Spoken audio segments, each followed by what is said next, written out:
Hello, আজকে হচ্ছে 25 December. আজকে তো দীপার বার্থডে ছিল, তোমরা সবাই দেখতেই পেয়েছো। এখন বার্থডে সব অকেশন শেষ করে ফাইনালি চলে যাচ্ছি চার্চ।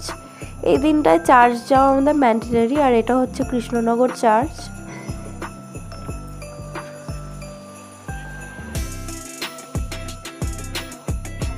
আর এর পাশে অনেক বড় একটা মেলা হয়, যেটা খুব ভালো লাগে। চলো তোমাদের চার্চের ভেতরটা ঘুরে দেখাই।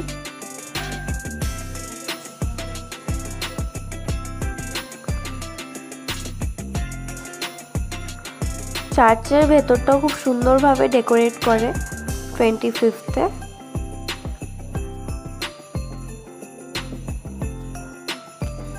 আর এখানে আমি আর মা চলে গেছিলাম। আর চার্চের চারিদিকটাও খুব সুন্দর করে ডেকোরেট করে। নেক্সট পার্টে তোমাদেরকে মেলাটাও ঘুরিয়ে দেখাবো। সবাই ভালো থেকো, টাটা।